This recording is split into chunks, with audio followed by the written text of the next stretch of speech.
남가주 사랑의 교회 주일 예배 메시지입니다. 영적인 귀가 열려 말씀 속에서 찾아오시는 하나님을 만나는 시간이 되시기 바랍니다.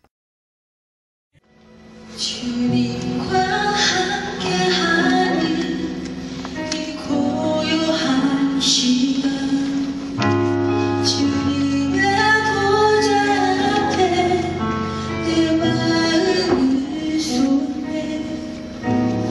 모든 것 아시는 주님께 감출 것 없네.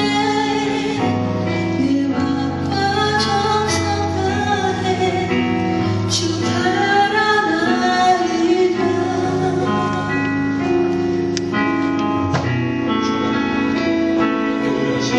주님과 함께하는 이 고요한 시간, 주님의 보좌 앞에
서신 채로 다 함께 예배를 위하여 합심으로 기도하겠습니다. 주님, 오늘 예배를 통하여 하늘 영광을 맛보게 하여 주시옵소서.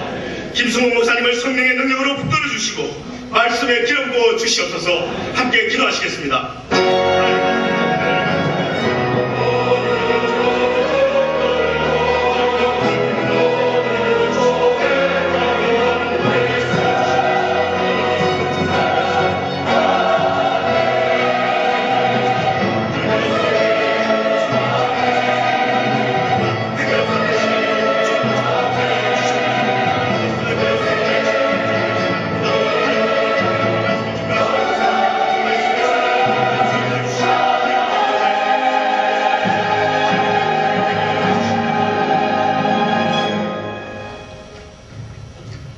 영원한 생명의 주 여호와여, 보좌로 임하시어 우리의 예배를 받아옵소서.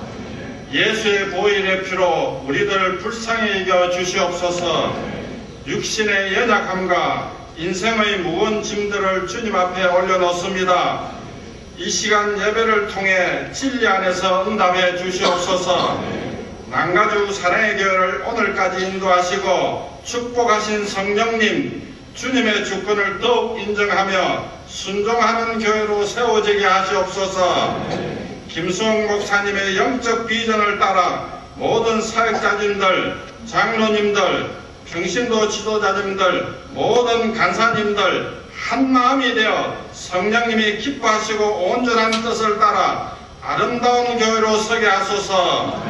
세계를 가슴에 품고 이기사에게 주역들이 되어 킹덤드림을 향해 달려갈 수 있도록 능력을 주시옵소서.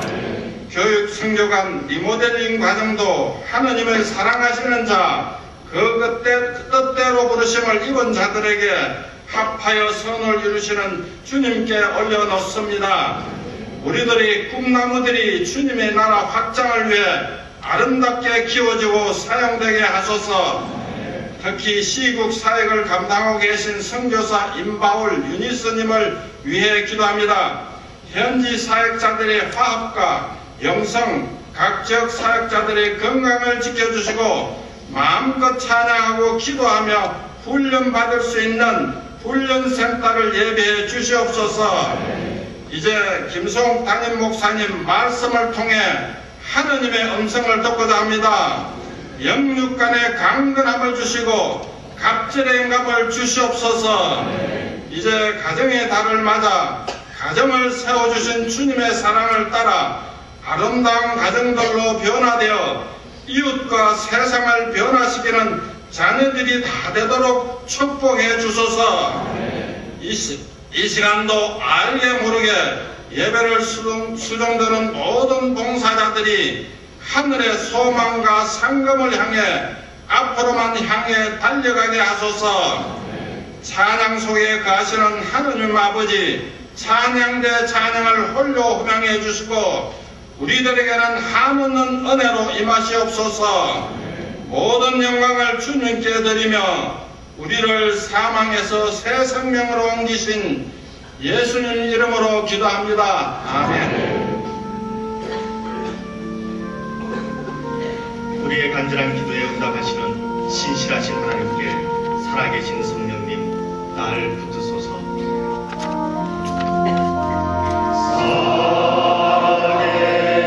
살리소서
자리에 앉으셔서 예수 십자가에 흘린 피로써 찬송가 193장을 함께 찬송하시겠습니다.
할렐루야. 5월달 둘째 주 어버이 주일에 나오신 여러분, 우리 주님의 이름으로 환영합니다. 교회 소식 몇 가지 정리해서 알려드리겠습니다. 제자훈련 모집 하고 있습니다. 주간에 안내지가 있는데요. 제가 이거를 강조하지 않겠습니다. 왜냐하면 벌써 너무 많은 분들이 제자훈련을 받으셔야 하는데 해당되시는 분들만 잘 살펴보시고 따라와 주시면 감사하겠습니다. 북한을 품는 40일 집중기도 기간, 주반에 보시면 조그만한 그 카드가 있죠. 40일 북한을 위한 작전기도 40일 그 기도 제목 카드를 보시고 모든 개인 물론이고 모든 훈련사역, 매일 새벽 예배, 중보기도 모임 등에서 집중적으로 북한과 국방 선교를 위해서, 선교사님들을 위해서 기도해 주시기를 부탁드리겠습니다. 사랑가족 글짓기 대회 9월 말까지 마감이 연기되었고요. 간접문도 포함되어 있으니까 여러분 많이 응모해 주시기를 부탁드리겠습니다.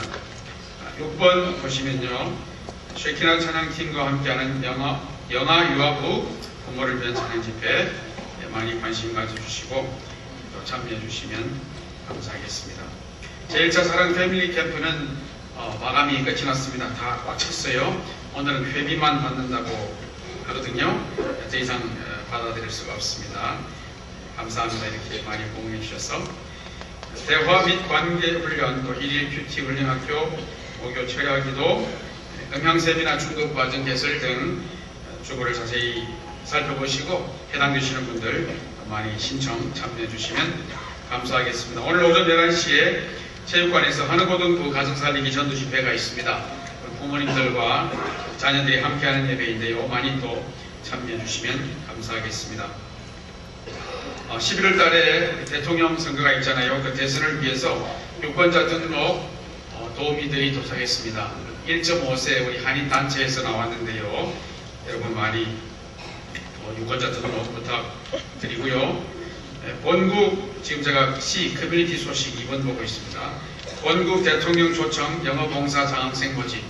이건 뭐냐면 대한민국 이명박 대통령이 우리 1.5세, 2세 자녀들을 본국에 초청해서 영어 선생님으로 활용한다는 것입니다. 광고들도 많이 들으셨을 텐데요.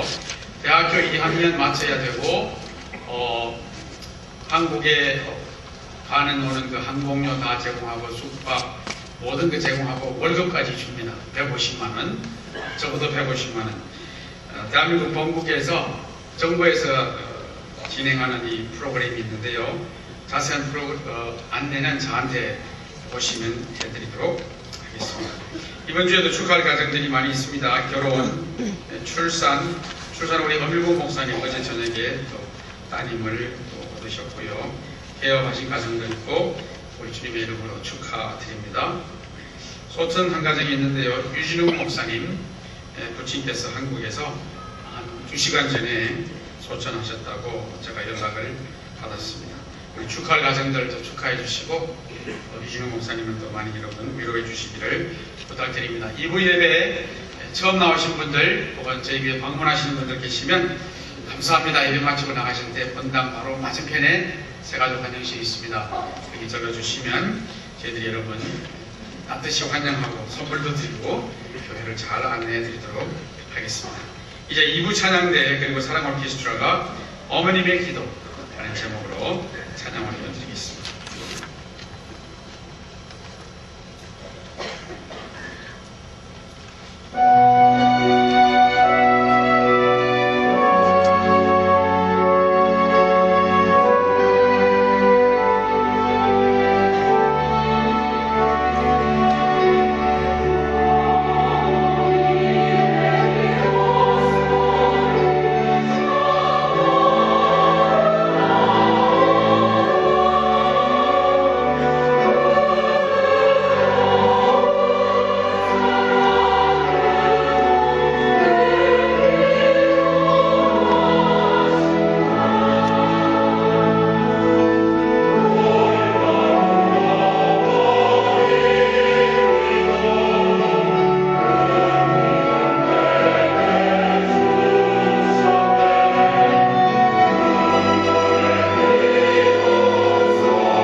말라기 4장 5절 6절 말씀입니다. 구약 말라기 4장 5절 6절 9절 말씀을 찾으셔서 저와 함께 합독하도록 하시겠습니다. 함께 했습니다. 시작. 보라, 여호와의 크고 두려운 날이 이르기 전에 내가 선지 엘리야를 그에게 보내리니 그가 아비의 마음을 자녀에게로 돌이키게 하고 자녀들의 마음을 그들의 아비에게로 돌이키게 하리라. 돌이키지 아니하면 두렵건대 내가 와서 저주로 그 땅을 칠까 하노라 하시니라. 아멘. 이 말씀을 가지고 김성욱 목사님 나오셔서 가정과 하나님의 나라라는 제목으로 말씀을 전부해 주시겠습니다. 큰 은혜가 되시기를 원합니다. 여러분, 오늘 어버이날을 맞이하여 말씀을 듣기 전에 사실 한국에서는 어버이날이지만 미국에서는 아버지 날이 따로 있습니다. 그래서 아버지 날이 되면은 또 recognize 하는 순서를 가질게요. 오늘 어머님들을 위하여 특별히 우리가 recognize 하며 감사를 드리고 제가 또한 특별히 좀 축복기도 하는 시간을 좀 가졌으면 좋겠습니다. 들어오시면서 어머니들 이렇게 저도 아버지가 돼서 이렇게 카네이션을 받았는데 준비해 주시는 학생들 고맙고요. 오늘 이 자리에 어머님 되신 분들 한번 그 자리에서 좀 일어나 주시겠습니까? 쑥스러워하지 마시고 어머님들 좀 일어나 주세요. 예양 자녀인데 이렇게 생동적으로 있고 자 어머님들 다 이렇게 많아요? 다수네 다수. 너무나 감사합니다. 일어나 계세요. 일어나 계시고 여러분들을 위하여 제가 축복이 단 다음에 우리의 뜨거운 박수를 받고 앉아주시면 고맙겠습니다. 네, 기도하겠습니다. 아버지 하나님, 여기 서 계신 우리 어머님들 주님의 이름으로 축복합니다. 아버지 하나님, 이들을 통해 우리 가정 집안마다 하나님의 사랑과 은혜를 비춰주심을 감사드리옵나이다. 어머님의 기도와 눈물이 가정을 살리는 줄 믿사오니 주님, 이들이 낙심하지 말고 포기하지 말고 기도로 승리하는 어머님들 모두가 되게 해 주시옵소서.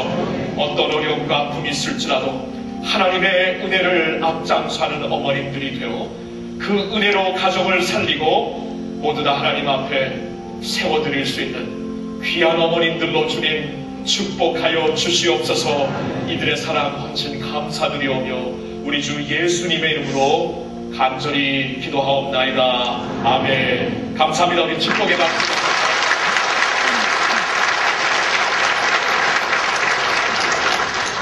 감사합니다. 오늘 어머니 날을 맞이하여 제가 한 가지 좀 재미있는 얘기를 하고 그 다음에 오늘 말씀을 전하고자 합니다. 어느 한 그 미국 청년이 있었는데 참 어머님을 기쁘게 해드리려고 항상 순종하는 아주 효도심이 강한 청년이었습니다. 결혼할 나이가 되어서 이제 사귀는 사람도 있고 그러나 항상 어머님의 승낙과 기쁨을 통해서 이 결혼까지도 하기 원했기 때문에 어머님한테 데리고 와서 이제 선을 보였는데 어머님 마음에 안 차는 거예요. 한국 어머님들도 많이 그러잖아요. 내 자식, 내 아들 새끼보다 정말 더 나은 사람이 어딨냐 하면서 성이 안 찬다고 그냥 퇴짜를 계속하는 겁니다. 그래서 이 착한 아들은 그럼 할 수 없지. 어머님이 좋아하는 사람을 찾아야 되겠다고 또 이제 자매를 어렵게 사귀어가지고 어머님께 보여드렸는데 아니라 그러는 거예요. 얘도 아니다. 또 하고 이런 일이 계속 반복이 됩니다. 근데 청년 아들이 생각해보니까 어머님이 안 된다는 이유를 잘 생각해보니까 어머님 마음에 안 찬 이유가 어머님 같지가 않은 거예요. 어머님 같지가. 너는 말투가 왜 이러냐. 잘 들어보니까 어머님 말투를 찾고 계시는 것이고. 그래서 이번에는 이 아들이 나가서 큰 마음을 먹고 어머님과 똑같은 여인을 찾았대. 똑같은 거의 비슷하게 생긴 드레스나 머리 스타일도 거의 비슷하고 여러분 말투나 성격까지도 거의 비슷한 자매를 찾아가지고 자매를 데리고 이제 집에 와서 이제 어머님께 보여드리려고 참 이제 기대하는 마음으로 딱 가는데 그날은 아버지께서 안 나겠답니다. 아버지께서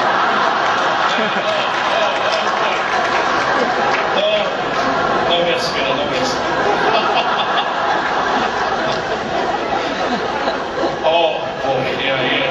이럴 수가 있나. 여러분, 재미있는 얘기지만 이 가정 안에서 쉽게 생길 수 있는 얽히고 상처투성이 그 관계를 잘 보여주는 스토리가 되겠죠. 여러분, 5월은 가정의 달입니다. 우리가 가정의 달로 삼고 특별히 우리가 이 가정 속에서 정말 하나님의 뜻을 이루어 드리려고 이번에 그냥 슬로겐으로 가정의 달, 그래서 뭐 어버이날, 뭐 어린이날 이 정도가 아니고 이제는 이번 그 5월 달에는 우리가 그래서 많은 그 가정을 중심한 프로그램을, 또 영성 프로그램을 우리가 열었습니다. 그 중에 하나가 이제 그 우리 소그룹 모든 다락방이 우리 교회에서 만든 이 가정을 위한 특별 그 교재를 가지고 모든 다락방에서 이 가정 사역, 이 가정에 대한 이슈를 말씀으로 다루고자 하면은 온 교회가 함께 이 가정의 그 이슈를 놓고 우리가 기도하며 하나님의 말씀을 상고할 수 있을 것 같아서 여러 프로그램과 함께 다락방 교재까지도 우리가 가정의 이슈에 따라 이렇게 준비를 한 것입니다. 자, 그런데 여러분, 이러한 그 가정의 달을 열고 진행을 하면서 저희 마음속에 한 가지 간절한 기도가 있습니다. 그것은 우리가 이 가정의 달을 맞이하여 단순히 가정이 회복되고 치유받고 행복해지고 이 정도로만 생각하는 것이 아니라 우리 가정을 통해 하나님의 나라가 건설되고 하나님의 그 축복과 왕국이 세워지는 그러한 그 차원까지 나갈 수 있는 그러한 간절한 소망이 있어요. 가정의 이슈를 단순히 나의 행복, 우리의 행복권으로 다루지 말고 하나님께서 하나님의 나라를 위하여 가족을 어떻게 세우시는가, 이것을 영적인 이슈로, 영적 전쟁의 이슈로 우리가 삼았으면 하는 그러한 간절한 소망이 있습니다. 그런 마음으로 오늘 말라기 4장 5절과 6절의 말씀을 선택한 것입니다. 여러분, 말라기서는 구약의 마지막 성경이 됩니다. 마지막 성경이 됩니다. 그래서 한 세대를 끝내고 이제 다음 세대 신약 세대를 열기까지 말라기 4장의 말씀이 지난 후에는 400년 동안 하나님께서 계시를 거두십니다. 아무런 선지자를 안 보내세요. 400년 후에 이제 그 신약의 계시가 열리면서 하나님의 그 프로페시가, 하나님의 말씀이 계속되는 것을 볼 수가 있습니다. 왜 하나님께서 계시를 거두었는가? 이 구약의 마지막 책인 말라기서를 보면 우리가 그 이유를 알 수가 있습니다. 그 당시 이스라엘 온 족속이 하나님을 떠났습니다. 겉으로는 하나님 섬기는 의식은 갖추었죠. 그 당시에 그 성전에도 나갔고 그 당시에 제사도 드리고, 그런데 그 마음은 하나님께로부터 떠나 있었던 것입니다. 신약 성경에 말씀한 것처럼 경건의 모양은 있으나 경건의 능력을 모르는 사람들이었습니다. 이 모습이 제사장부터 모든 평신도에 이르기까지 하나같이 다 하나님을 향해 마음이 떠나 있는 그러한 완악한 시대였던 것입니다. 그때 하나님께서 이제 이 백성들에게 계시를 주지 아니하시겠노라 하고 하나님께서 심판이 저희부터 심판의 말씀을 선포합니다. 400년 동안 그래서 계시를 못 받게 됩니다. 자, 그러면 400년 동안 하나님의 계시를 못 받게 되는 그 시점에 하나님께서 말라기 선지자를 통해 주신 말씀이 무엇이고, 그것도 구약 성경의 가장 마지막 부분이 되는 오늘 본문의 말라기 4장 5절과 6절의 말씀이 무엇인가, 우리 다시 한번 보도록 하겠습니다. 5절과 6절의 말씀 다시 한번 보세요. 여기 하나님 말씀하십니다. 보라, 여호와의 크고 두려운 날이 이르기 전에 내가 선지 엘리야를 너희에게 보내리니 그가 아비의 마음을 자녀에게로 돌이키게 하고 자녀들의 마음을 그들의 아비에게로 돌이키게 하리라. 돌이키지 아니하면 두렵건대 내가 와서 저주로 그 땅을 칠까 하노라 하시니라. 마지막으로 주신 구약의 말씀이 가정에 관한 말씀으로 주셨다는 데에 참 우리의 그 시선을 끌고 있습니다. 다시 말씀드리지만 이 말라기, 이 시대는 영적으로 굉장히 어두운 시대였습니다. 하나님을 가슴 속에서 하나님을 떠나 있었던 사람들이 있었던 시대입니다. 그래서 하나님은 이제 5절에 보니까 크고 두려운 날이 이른다. 크고 두려운 여호와의 날, 하나님의 심판의 날이 임한다고 말씀을 하시는 것입니다. 근데 그 심판의 날이 이르기 전에, 바로 전에 하나님께서 한 사람, 선지 엘리야와 같은 사람을 보내실 터인데, 그로 말미암아 하나님이 무엇을 하실 것인가? 6절에 보니까 아비의 마음을 자녀에게로 돌이키게 하고 자녀들의 마음을 그들의 아비에게로 돌이키게 하리라고 말씀을 하셔요. 여러분, 이 말씀을 잘 생각해 봐야 합니다. 하나님이 지금 심판의 말씀을 말씀하시고 있죠. 그리고 이제 심판의 날이 이르기 전에 하나님께서 그 심판 전에 한 선지자를, 엘리야와 같은 선지자를 보내실 터인데, 그 선지자를 통해 무엇을 하실 것이냐 하면은 아비의 마음을 자녀에게로, 자녀의 마음을 아비에게로 돌이키리라. 심판이 이르기 전에 주님 앞에 나갈 수 있는 한 번 더 기회를 주실 터인데, 그 기회를 주실 때 부모와 자녀, 그 자녀들 간의 사이를 하나님께서 회복하신다, 치유하신다, 이 말씀을 주신다. 자, 그렇다면 이게 무슨 뜻이냐? 그 당시에 여호와를 떠나 있었던 하나님의 백성들의 모습이, 그 당시에 하나님의 계시를 더 이상 받을 수 없었던 그들의 완악한 모습이 어떻게 가장 대표적으로 보여졌냐 하면 아버지와 자녀들 사이에 간격이 벌어졌다는 것입니다. 각 가정마다 부모 세대와 자녀 세대가 서로 떨어져 있는 상태에서 자녀를 이루지 못하고 가정을 이루지 못하고 하나가 되지 못한 마음을 하나님께서 보여주시고 있는 것입니다. 이 시점에서 우리가 이 말씀을 본다면 우리가 이 가정의 이슈를 심각하게 받아야 돼요. 이 가정의 이슈가 단순히 도덕적인 이슈, 사회적인 이슈가 아니라는 것입니다. 하나님의 영적인 이슈라는 거예요. 하나님을 떠나 있을 때 이런 모습이 보이고 하나님께로 돌아오기 전에 반드시 여기서부터 회복이 되리라 말씀하시는 것은, 이 정도로 하나님께서는 가정의 이슈를 귀하게 영적인 차원에서, 하나님 나라 차원에서 보시고 있다는 것입니다. 그래서 오늘 여러분 이 예배를 드리면서 우리 순장님들이 이제 다락방 교제를 가지고 인도하실 때, 이 다락방 교제를 인도하시면서 이것이 단순히 부모와 자녀 간의 관계의 이슈, 가정의 행복의 이슈로만 그 정도만 생각해서는 안 된다는 것입니다. 하나님의 나라의 차원에서, 하나님의 영성 차원에서 봐야 된다는 것입니다. 여러분, 여기서 지적해주고 있는, 이 말씀에서 지적해주시고 있는 그 엘리야와 같은 한 선지는 누구를 가리키냐면 세례 요한을 가리킵니다. 누가복음 1장 17절에 보면 이런 말씀이 나와 있습니다. 이 말씀은 천사가 이제 그 세례 요한의 아버지가 될 사가랴에게 주신 말씀입니다.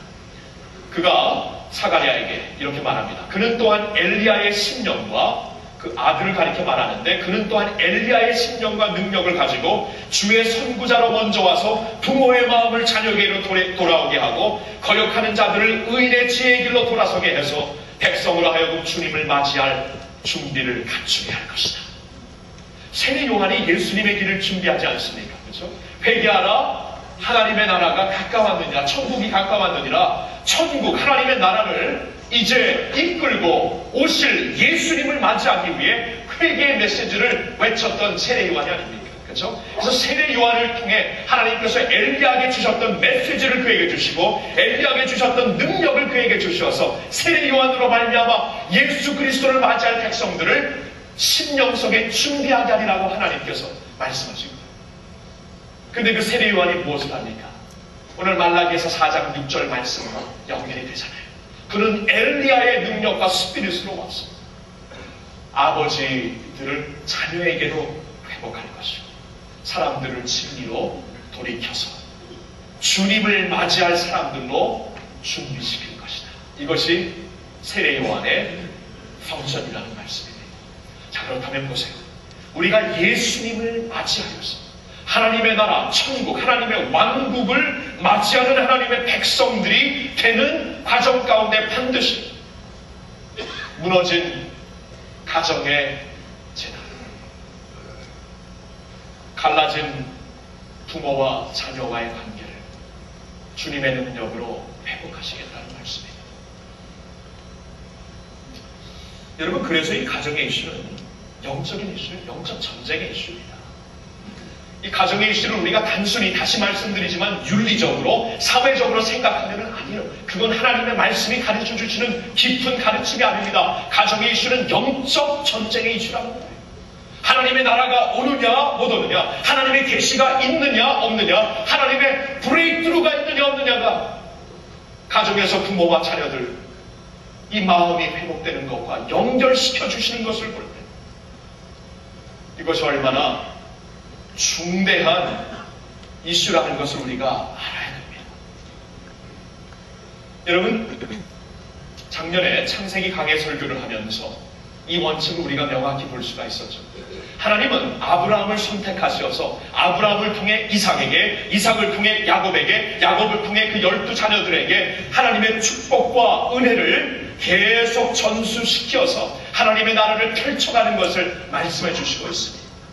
그런데 그 과정이 흐르는 가운데 야곱의 가정에서 엄청난 그 분리가, 엄청난 아픔이 생기게 됩니다. 아버지가 편애하는 그러한 그 일로 말미암아 형제들 간에 서로 시기 질투하면서 나중에는 형제들이 요셉이라는 자를 애굽의 종으로 노예로 팔아버리고 아버지에게는 그가 동물에 찢겨서 죽게 되었습니다. 야생 동물에게 먹혔습니다 하고 염소피를 발라가지고 아버지를 속이는 그러한 아들들, 야곱의 아들들의 모습을 보게 됩니다. 이러면서 완전히 그 불신과 속임과 아픔과 갈등과 이 시기 질투 가운데 이 가정이 완전히 망가집니다. 그러면서 하나님의 흐르는 역사가 그 당시 망가진 그 가정을 통하여서 더 이상 흐르지 않는 것을 보여주십니다. 13년 동안 야곱과 그의 가정이 사라져버립니다. 그리고 잠시 나타날 때는 계속 그 어려움, 아픔, 더 큰 위기, 그것만이 계속 나타나는 것을 보여줍니다.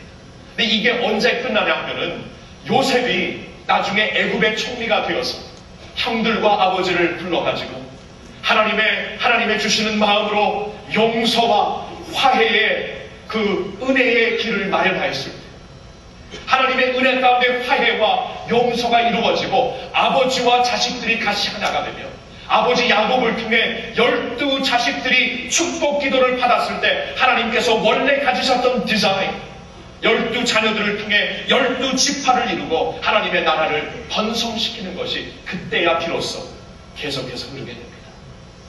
하나님의 나라와 영광이 있는 이슈예요. 그렇죠? 가정의 이슈가. 창세기 1장을 보면은 하나님께서 당신의 형상으로 남자와 여자를 만드십니다. 지으십니다. 남자와 여자를 창조하신 후에 그들에게 첫 번째 주시는 말씀이 번성하라, 이 땅에 충만하여라. 창세기 1장 27절과 28절을 연결해 보면은 하나님의 형상으로 남자와 여자를 만드시는데 그들에게 주시는 말씀이 이 땅에 충만하게 번성하여라. 그럼 하나님의 디자인이 처음부터 하나님의 영광, 하나님의 형상이 대대 자손을 통해 온 땅에 임하는 것이, 온 땅에 충만케 되는 것이 하나님의 디자인이었다는 것입니다. 근데 이것을 무엇이 깨트리죠? 죄가 깨트립니다. 죄가 들어오면서 가정을 통하여 흐르고 있는 하나님의 영성과 축복이 깨지게 되잖아요. 가인이 동생 아벨을 죽입니다. 부모와 분열이 됩니다. 그러면서 가인의 후손들로 이어지는 족보가 창세기 4장에 나오고 그러한 가운데 하나님의 은혜가 개입하시어서 그러한 가운데 아벨 대신 셋이라는 또 한 아들을 주시고 셋을 통하여 하나님의 이름을 부르는 자들의 족보가 계속 동시에 가인의 족보와 셋의 족보가 창세기 4장에 나옴으로써 인류의 역사를 그렇게 하나님께서 보여주십니다. 무엇이에요? 대대 자손을 통하여 죄악이 기세를 타고 세대를 거쳐 내려오고 있는가? 아니면 하나님의 말씀이 세대를 거쳐 기세를 타고 내려오고 있는가? 한쪽에서는 죄악이 기세를 타고 세대를 거쳐 내려오고 한쪽에서는 하나님의 말씀과 은혜가 세대를 거쳐 기세를 타고 내려오는 이 두 가지가 동시에 존재하는 이 세상을 하나님이 우리에게 처음부터 보여주시고 있습니다. 단순히 가정, 사회적인 이슈가 아닙니다. 하나님 나라와 영광이 이루는 이슈라는 거예요. 여러분 그러기 때문에 이 마귀가 오늘날 어떻게 해서든지 하나님의 영광의 하나님의 축복과 영광의 흐름이 하나님 믿는 백성들의 가정에서 끊어지게 하도록 마귀가 발버둥 치면서 우는 사자처럼 지금 이 일을 방해하고자 하는 것 여러분 잘 아시죠? 우리 정신 차려야 합니다. 우리 가정이 지금 어택을 받고 있어요.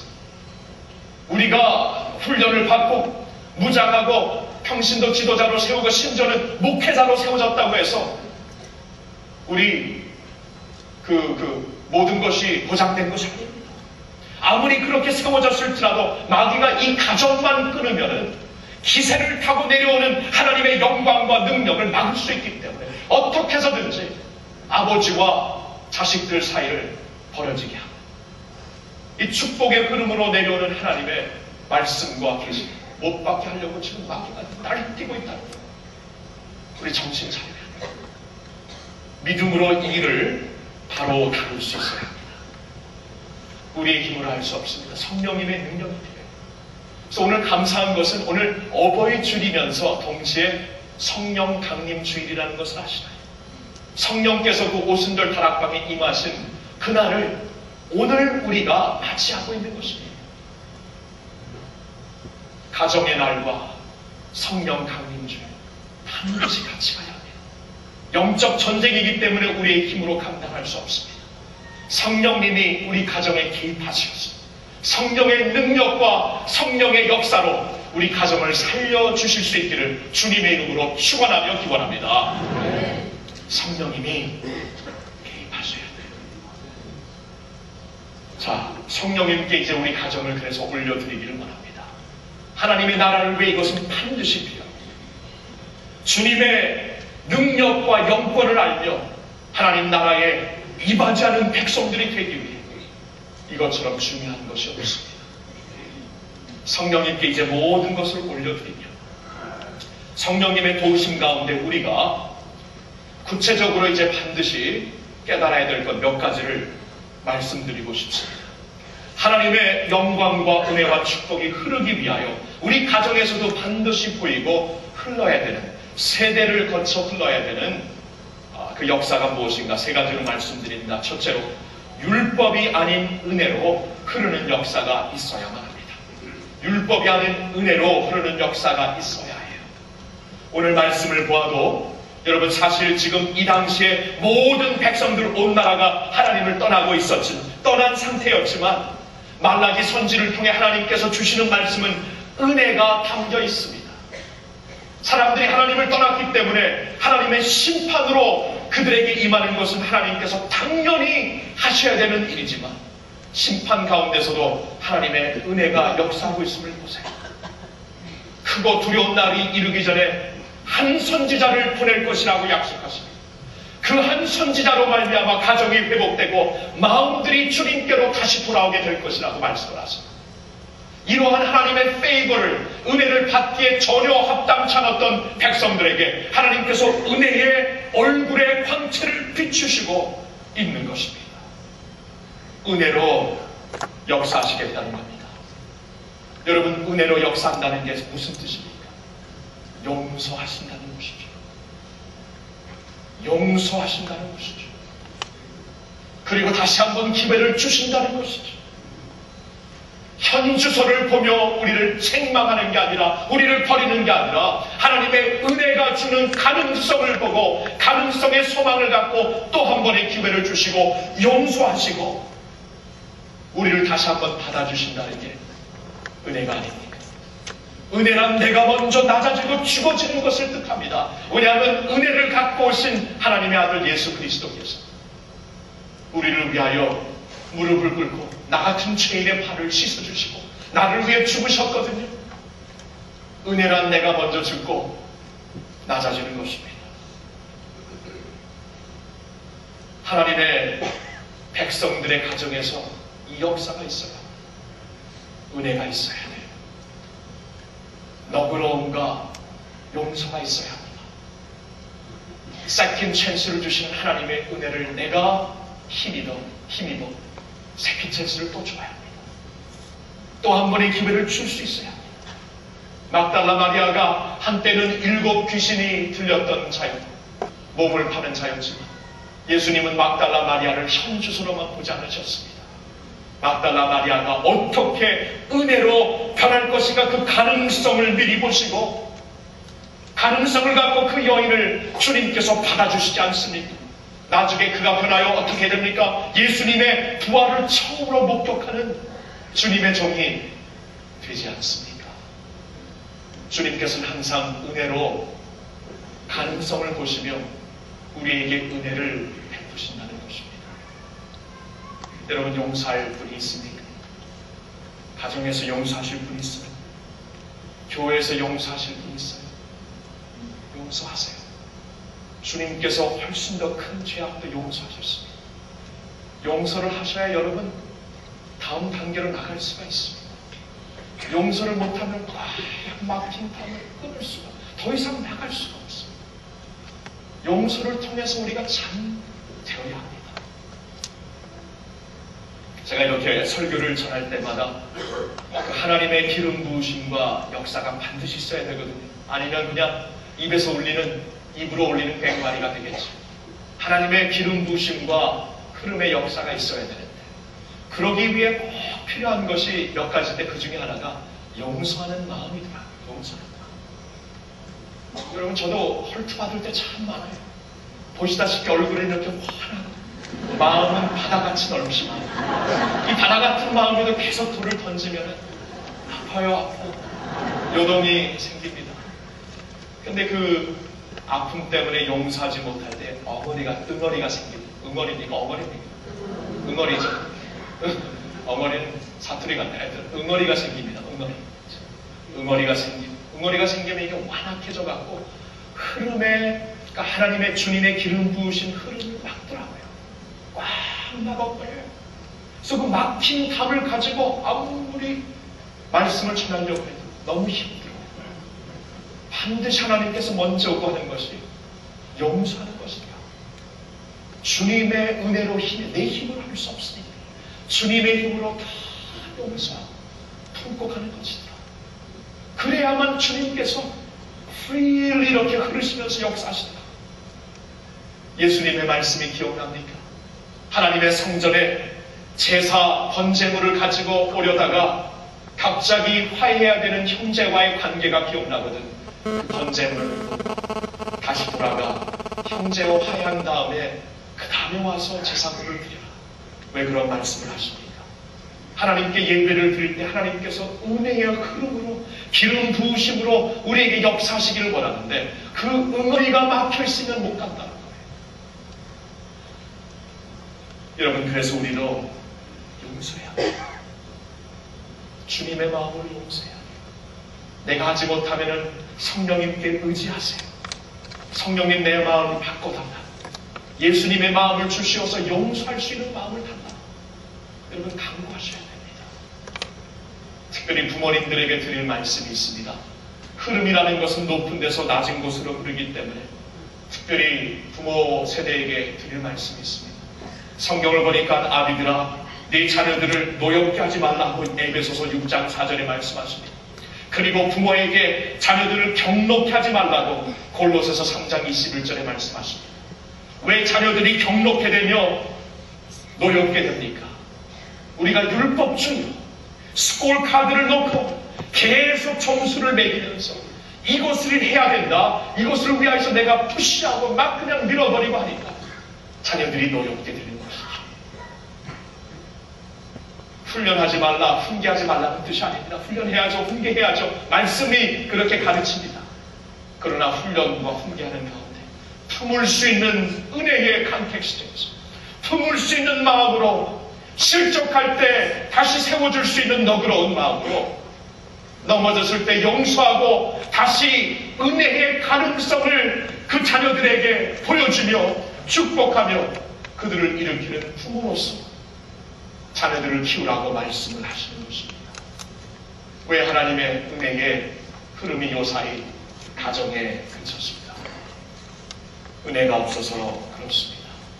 내가 먼저 죽지 못해서 그렇습니다. 내가 용서하지 못해서 그랬습니다.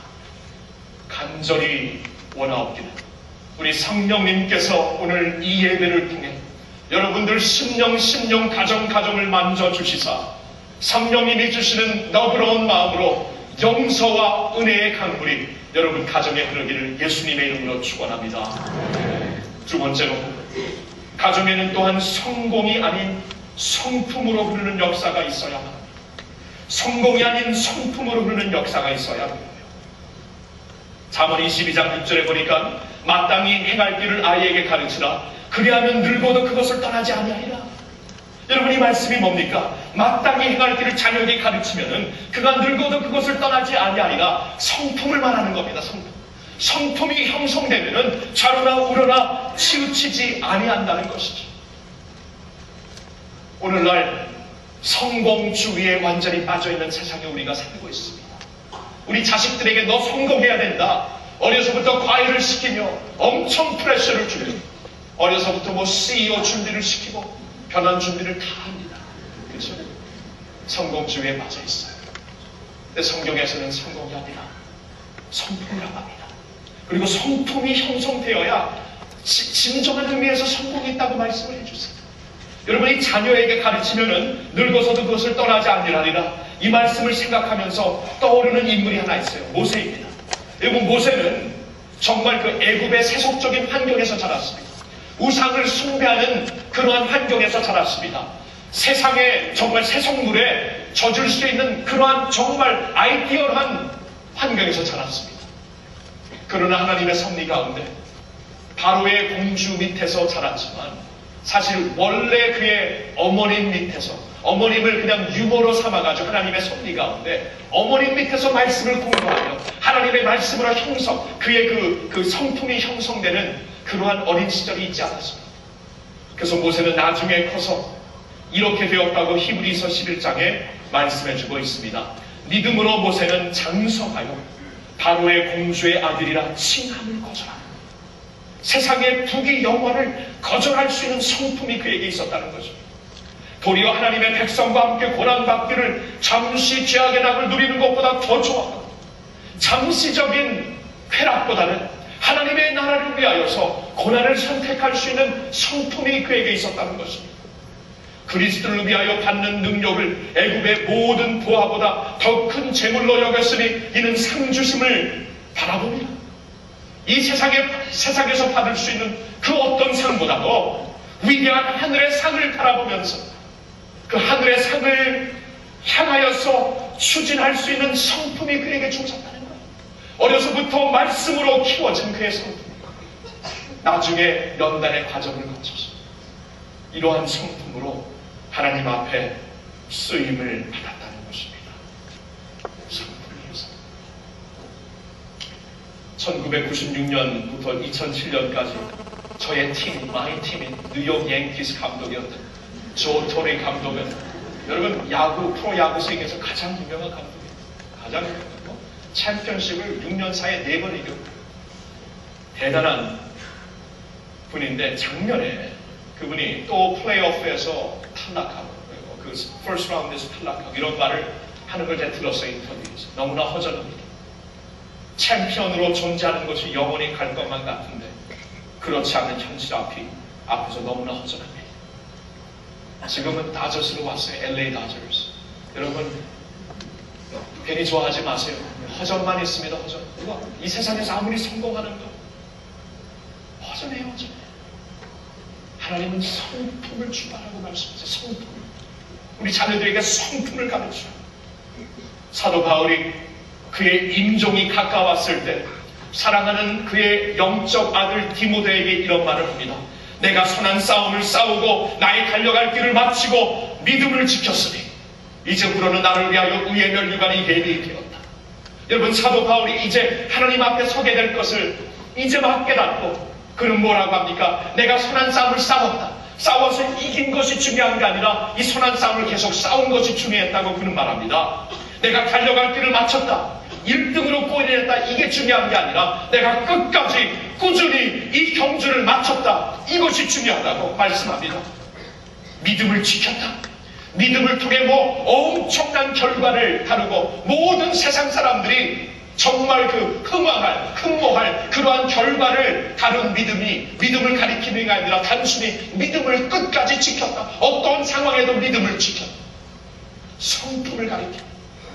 그리스도의 성품, 그리스도께서 내게 주신 새로운 성품을 가지고 끊임없는 충성, 어떠한 환경을 무릅쓰고 하나님을 향한 일편단심의 마음, 이 성품을 가리킵니다. 하나님 앞에 이 성품으로 나아가겠습니다 하고 말하는 것을 볼 수가 있습니다. 사랑하는 성도 여러분 생애와 여러분 가정과 여러분 자녀 가운데 이 모세와 같이 이 바울과 같이 하나님께서 보실 때 그 성품이 아름답더라, 성품이 위대한 영적인 성품이 형성된 축복이 임하기를 주님의 이름으로 축복합니다. 한 가지 더 봅니다. 흘러야 되는 것이 반드시 있습니다. 가정에서. 그것은 소유가 아닌 청지기로 흐르는 역사가 있어야만 합니다. 소유가 아닌 청지기로서의 흐름입니다. 시편 127편 4절을 보면 우리 자녀들을 하나님께서는 장수 손에 있는 화살로 살로 비교를 하시더라고요. 너무나 아름다운 그림입니다. 장수가 활을 왜 갖고 다닙니까? 주몽이 활을 왜 갖고 다녀요? 우리에게 자랑하기 위해서 갖고 다니는 거 아니에요? 내 활 좀 봐라, 얼마나 멋있냐. 이러기 위해서 활을 갖고 다니지 않죠. 쏘기 위해서입니다. 목적지를 향해 쏘는 것이 장수가 할 일입니다. 하나님의 자녀들은 장수 손에 있는 살과 같다 말씀드렸습니다. 하나님의 나라를 위해 써야 되는 인물들이에요. 우리의 소유권이 아닙니다. 하나님의 나라를 위해 들여진 그릇들입니다. 우리는 청지기로서 자녀들을 어느 한 시점까지 우리가 정말 열심으로 키우고 영원히 그들의 부모가 되겠지만 하나님의 나라를 위해 과감하게 let go 할 수 있어야 합니다. 여러분, letting go 하는 게 얼마나 신앙생활의 키입니까? letting go, 우리가 let go 하지 못해서 정말 많은 때에 우리가 어려움과 문제 가운데 치닫게 됩니다. let go 하지 못해서. 하나님께서 let go 하라고 하셨어요. 나의 계획을 let go 하지 못합니다. 나의 그 스케줄을 let go 하지 못합니다. 내 생각에 이것이 아니면 안 된다 하고 이것을 내가 let go 하지 못해요. 근데 우리가 let go 해야 하나님께서 역사하시거든요. 여러분, 하나님의 역사는 압도하는 역사가 아닙니까? 압도하시려면 let go를 해야죠. 우리가 인생길을 쭉 가다가 큰 장벽에 부닥쳤습니다. 왜 이 장벽이 있냐 하면서 계속 헤딩을 하고 뚫어보려고 하는데 뚫을 길이 없어요. 뚫을 길이 없어요. 그때 하나님께서 let go 하라고 하십니다. 왜 그런지 아세요? 하나님께서 이 장벽에 부닥친 우리에게 더 많은 물을 보내주시거든요. 강물, 은혜의 물을. 은혜의 강물이 오면은 이 장벽을 넘게 합니다. 저절로 넘게 해요. 저절로 넘게 하고 하나님의 압도적인 은혜로 대처하게 하시는데 우리가 끝까지 let go 하지 못해가지고 이것 아니면 아닙니다. 내 스케줄과 내 플랜을 let go 하지 못해가지고 하나님의 영광을 우리가 미스하게 됩니다. 이것이 신앙생활의 키라면 가정에서도 마찬가지입니다. let go 할 수 있어요. 자녀들을 let go 할 수 있어요. 하나님께 드려야 됩니다. let go and let God. 하나님께 드려야 됩니다. 처음부터 하나님의 자녀였고 지금도 하나님의 자녀인 하나님께 let go 합니다. 내 가정의 문제를 let go 합니다. 주님, 내가 최선을 다하겠습니다. 그러나 인디엔 하나님의 가정이 하나님 나라를 위해 세워주셔야 되고 하나님께 let go 합니다. 하나님 역사해 주세요. 하나님께 드릴 수 있는 과감하게 let go 할 수 있는 역사가 있기를 주님의 이름으로 축복합니다. 존 올트버그라는 목사님께서 이 기독교인의 인생을 여러 종류의 배를 가리키면서 설명을 해주시더라고요. 첫째로는 뗏목이 있습니다. 뗏목, raft. 이 raft는 그냥 타고 물결에 그냥 흐르면 됩니다. 흐르면 되는데 문제는 내가 어디로 갈지 몰라요. 그리고 어디로 가서 어떻게 사고 날지 모릅니다. 뗏목과 같은 인생이 되어서는 안 된다는 것입니다. 내 노력이 하나도 없고 그냥 아무 노력 없이 간다는 건 그럴 수가 없는 것이죠. 우리 믿음 생활엔 기도가 있어야 되고 몸을 쳐서 복종하는 것, 훈련받는 것이 꼭 필요합니다. 뗏목 그 신앙은 안 됩니다. 그러나 또 어떤 보트가 있냐면 로우보트가 있습니다. 로우보트. 노짓는 배.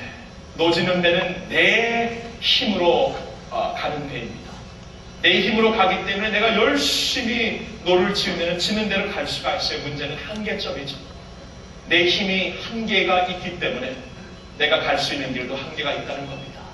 우리의 힘으로만 믿음 생활 하지 못하는 겁니다. 그러나 또 한 개의 배가 있습니다. 돛담배입니다. 세일보트. 세일보트에서는 내가 할 일이 있습니다. 내가 돛을 잘 준비해야 됩니다. 달아야 합니다. 그때마다 그 돛을 바람을 향해 적절하게 맞춰서 펴야 합니다. 내가 할 일이 많이 있어요. 힘든 일이 있습니다. 그러나 내가 해야 될 일과 함께 또 돛담배는 무엇 때문에 탈출하게 가는 것이죠? 바람입니다. 나와 상관이 없이 바람의 힘을 받아가지고 파워풀하게 가는 것이 돛담배가 아닙니까? 우리 인생도 마찬가지랍니다.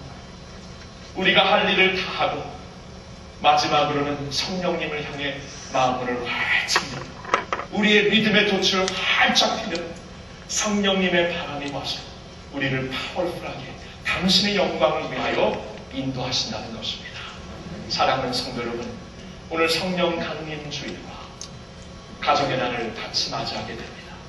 내가 할 일은 율법이 아니라 율법주의가 아니라 은혜, 성공이 아니라 소원,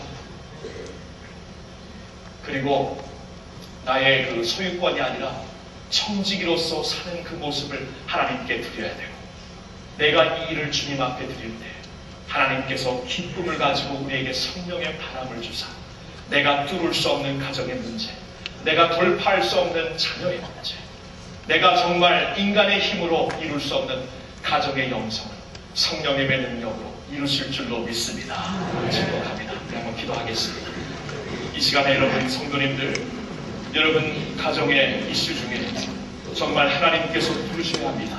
I need your help. 뭔가 하나님이 오시어서 풀어주셔야 됩니다. 자녀의 문제입니까? 부부의 문제입니까? 영성의 문제입니까? 여러분 가정의 문제를 이 시간에 두 손을 가볍게 들겠습니다. 가볍게 두 손을 들고 하나님 앞에서 어린아이처럼 성령님이 오시어서 뚫어주셔야 됩니다. 돌파하셔야 됩니다. 그 이슈를 지금 우리 손 위에 놓으시기를 바랍니다. 그리고 이 시간에 우리 합심하여 기도합시다. 하나님, 우리가 이제 주님 앞에 나아갑니다. 믿음으로 나아갑니다. 성령님, 이 가정의 이슈가 단순히 행복의 이슈, 사회의 이슈가 아니라 영적인 하나님 나라의 이슈임을 깨달아 이렇게 중요한 것을 깨달아서 하나님 우리를 불쌍히 여겨주세요. 우리를 도와주세요. 가정을 살려주세요. 우리 한번 간절히 주님 앞에 기도하고 제가 축복 기도하겠습니다. 기도합니다. 하나님 아버지, 우리 가정을 주님의 손에 올려드립니다. 주여 받아주시옵소서. 하나님 아버지, 우리 가족을 살려주시옵소서. 아버지, 인간의 힘으로 할 수 없는 것이 너무나 많습니다. 아버지 하나님, 우리 자녀의 문제, 우리 신앙의 문제, 부부간의 문제, 주님 이미 무너진 상황 가운데서 그 가운데 새로운 역사를 펼치시는 하나님을 바라고 하나님 오세요. 우리 은혜를 붙잡습니다. 성공보다 성품을 추구합니다. 소유권이 아니고 청지기로서 살겠습니다. 이러한 마음으로 우리가 준비하며 나갈 하나님 오시어서 성령 하나님 오시어서 우리를 이끌어 주시고 인도하여 주시옵소서. 파워풀한 바람을 보내주셔서 하나님 아버지 그 바람을 타고 전진하는 저희들 되게 하여 주시옵소서. 우리 가족을 살려주시옵소서. 하나님의 나라를 위하여 주님 전진하는 가족, 하나님의 영광을 위하여 주님의 빛을 발휘하는 가족으로 하나님 축복하여 주시옵소서. 주님 받아주시옵소서. 주님 함께하여 주시옵소서. 사랑의 하나님 아버지, 우리 사랑하는 주의 백성들, 우리의 가정을 놓고 주님 앞에 나옵니다. 주님 오늘 말씀을 통해 가정의 이슈가 단순히 나 한 가정의 이슈가 아니라 하나님 나라와 밀접한 관계가 있는 영적 이슈임을 깨달아 주님 우리가 더욱더 무릎 꿇고 성령님 의지하여 가정을 잘 돌보며 가정을 위해 기도하며 무장할 수 있는 가정들 되게 하여 주시옵소서. 주님 그러기 위하여 성령님의 파워가 필요합니다. 주님 우리의 힘으로 할 수 있는 게 너무나 한계가 많습니다. 믿음과 은혜의 돛을 활짝 펴오니 성령님 강력한 바람을 불어주셔서 그 바람을 타고 이 장애물을 뚫고 나가는 저희들 모두가 되게 하여 주시옵소서. 우리 사랑하는 믿음의 가족들, 하나님의 나라를 위해 전진하며 하나님 나라를 세우는데 크게 사용받는 주여 믿음의 백성들, 믿음의 가정들로 축복하여 주시옵소서. 할렐루야. 이 모든 가정 우리의 자녀들을 주님의 손에 올려드리오며 이 모든 말씀을 우리 주 예수님의 이름으로 기도하옵나이다. 아멘. 우리 시간 하나님 앞에 헌금으로 예배를 드리겠습니다. 헌금성으로 우리 색동적을 입으신 예양 찬양대 어머님들이 어머니날 귀한 찬양 주님께 올려드립니다.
우리 교회 50대 이상 되신 모든 자매님들 가입하실 수 있고요. 우리 그러니까 어머님들의 찬양대가 됩니다. 오늘 지금 찬양하신 대로 하나님의 나라, 하나님의 영광 앞장서서 이루어주시는 우리 예양 찬양대원들, 우리 어머님들, 부모님들 되시기를 다시 한번 주님의 이름으로 축복합니다. 다시 한번 감사드립니다.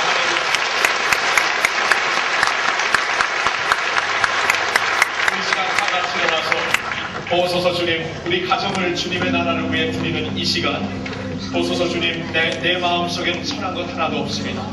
그러나 주님이 오셔서 우리의 힘이 되시고 우리의 능력이 되시면 우리가 해낼 수 있습니다. 하나님 도와주세요. 와서 우리를 용서하게 해주시고 서로 용서하며 사랑하게 해주시고 주님 안에서 살게 해주세요. 우리의 고백을 올려드립니다.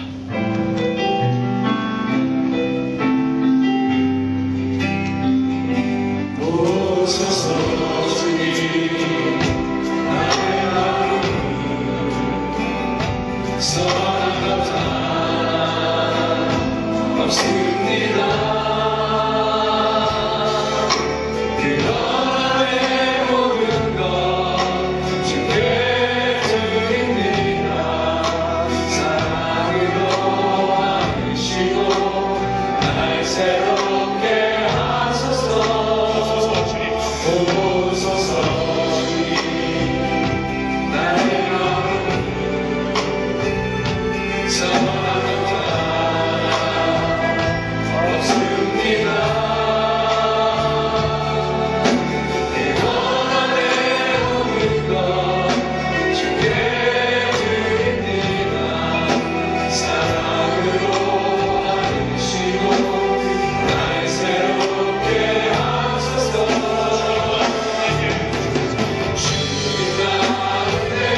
지금은 살아계시어서 우리를 살리시고 우리 가정을 살리시는 우리 주 예수 그리스도의 그 놀라운 은혜와 오늘도 포기하지 않는 사랑과 은혜로 우리를 감싸주시고 가정을 치유하시는 하나님 아버지의 그 놀라우신 사랑과 성령님의 교통하심, 새롭게 하심, 능력 주심, 바람으로 이끄심이 이 자리에 나와 하나님 나라를 위하여 우리와 우리 가정을 통해 하나님께 모든 영광 올려드리기를 소원하는 이 모든 주의 백성들 위해 이제로부터 영원토록 함께하여 주시옵기를 간절히 축원하옵나이다. 아멘.